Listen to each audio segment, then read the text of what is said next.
will take the chance to speak about our latest invention together with Koenig and Bauer. We developed together with them technology for the decoration of glass bottles, especially for the embossing project. And I'm really looking forward. I'm really glad now to have the option to speak about it today. Let's go first to the agenda. Well, I will just first wrap up who's Marabu, the company we're working for. Then we heard a lot about megatrends. I will speak about megatrends 2, sustainability and individualization. And then we will go to the point, how does the ink comes to the substrate. I will just have a short word on the printing process. We'll show you the ink, which fits for this process.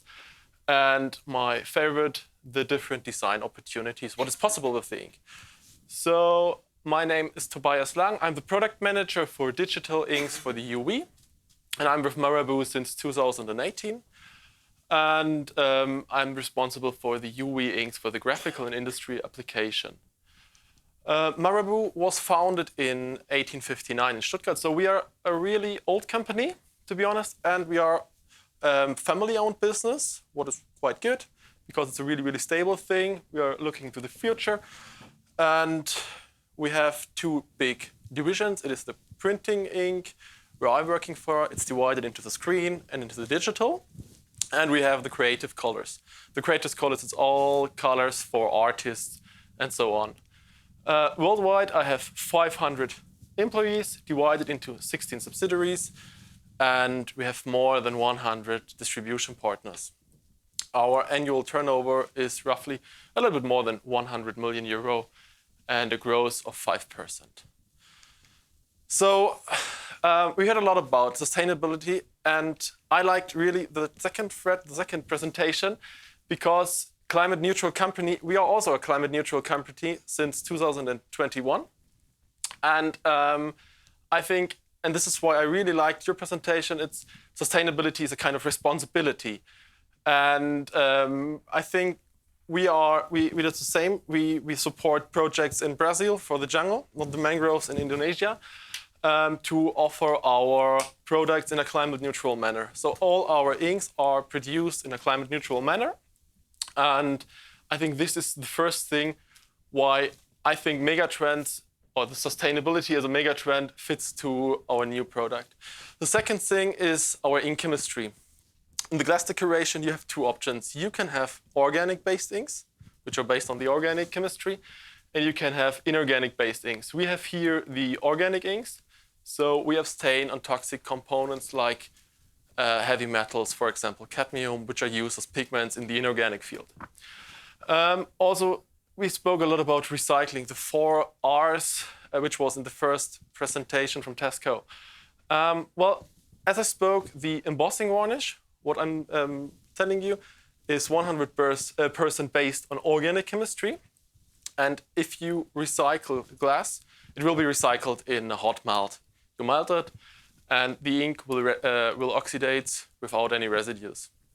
So recycling is possible. And last but not least, it is UV-based ink. That means 100% UV curing technology, which means 0 point of solvents, no volatile organic compounds.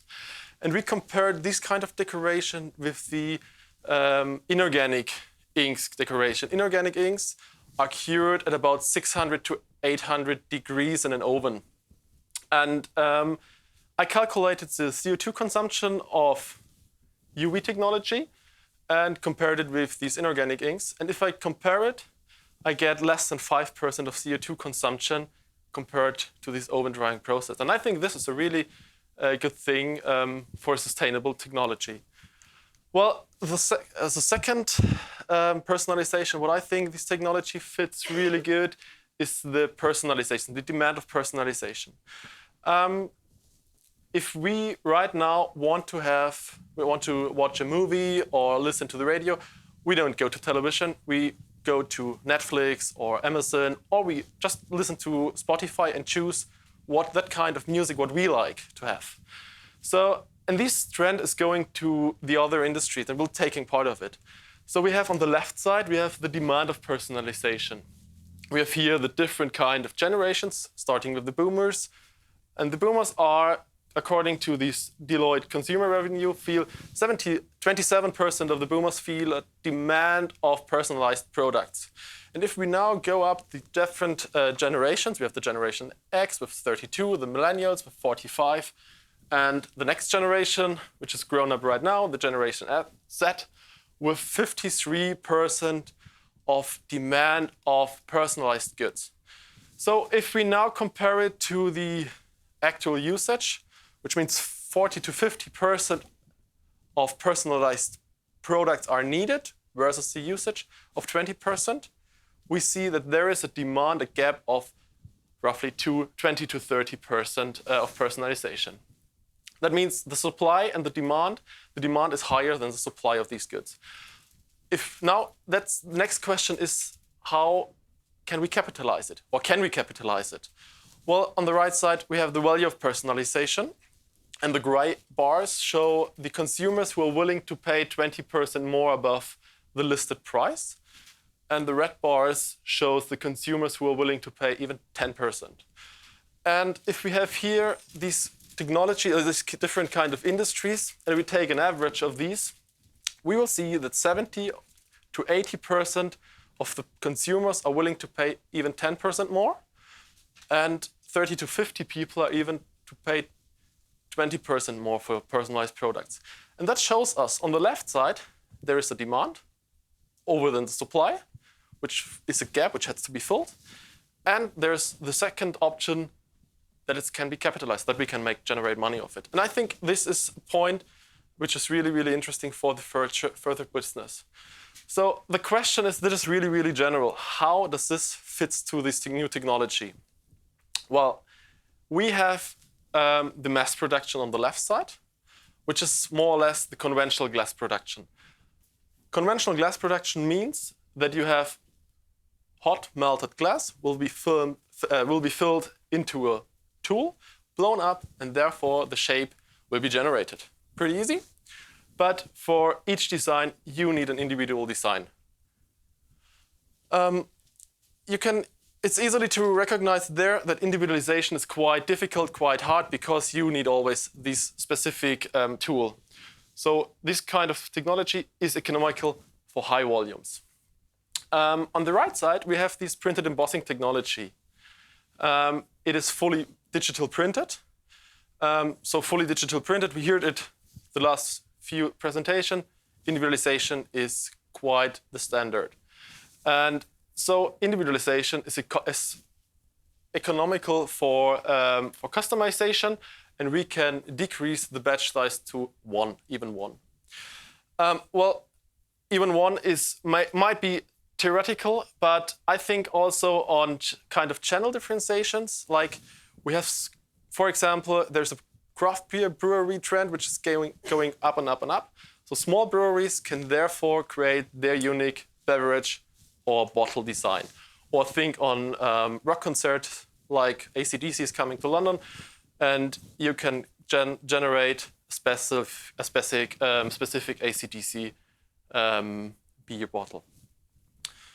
So, but how do we do it? How does the ink comes to the substrate? So first of all, we have the glass, which has been pre-treatment by a pyroseal. It's a silent flame, which increases surface tension, that there is a good leveling of the ink.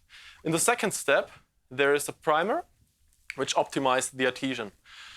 Especially, I think, on wet adhesion in combination with water and humidity, because you have in the beverage industry, for the bottles, for wine bottle, for example, you have to heat it up with water, that there is you have to vaporize it. And in the glass, the usual beverage industry, there's dishwasher resistance required. In the third step, we have our printing process, which means we are printing white, CMYK for the decoration. And the last is then to generate the varnish, to generate haptical structures. That's what's been made from the embossing. Well,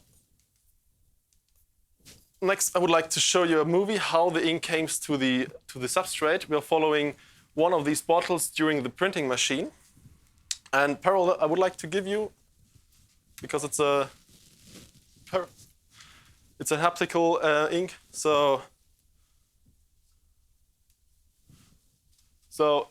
now the bottle went to the machine. Here at the first step, we have these adhesion primer spray gun. In the second step, there is the heat control that we don't damage our print head. And then the printing process can start. We are printing always white. And then there is a pinning between with an LED, which has about a power of 10 watts. And then the different kind of layers will be applied. First is white, followed then by CMYK, and then always the pinning. The pinning is really, really important. That's a dot, because we have no diffusion substrate, that the dot stands on the substrate and is not wetting too much. After we applied all the colors, after the black, we can then apply these embossing varnish, this high build varnish. 2 to 3 layers is about 3 layers is about half a millimeter. And at the end, there is a mercury lamp curing to achieve, here you can see it, the mercury lamp curing, and to achieve the final resistance. When it then finished, it came out to the machine.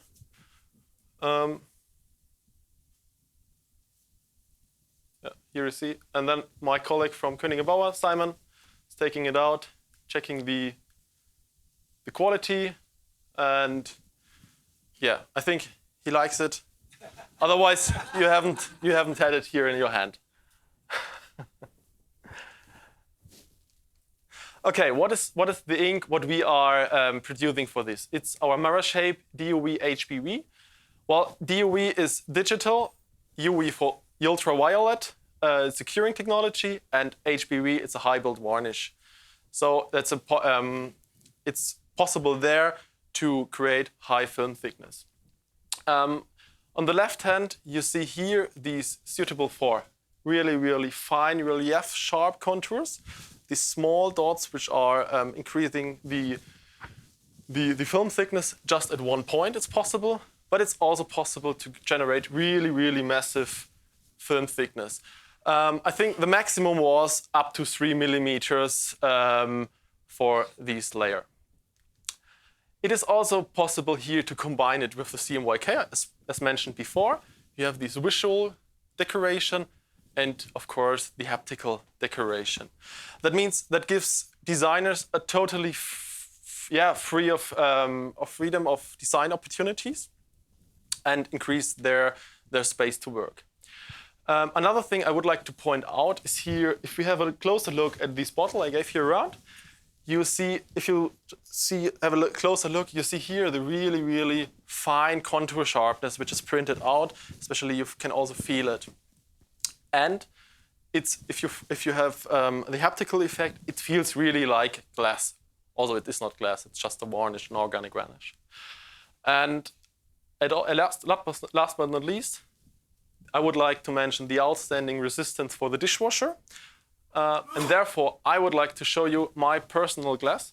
That was one of our first prototypes we produced. It's about 1 year ago. And I used this glass nearly every day in the office. In the morning, I took it out from the desk, and in the evening, I put it into the dishwasher. And yeah, convince yourself, it's more or less looking like the first day. So that shows us how chemical resistant and scratch resistant the ink is. So let's go to the favorite part.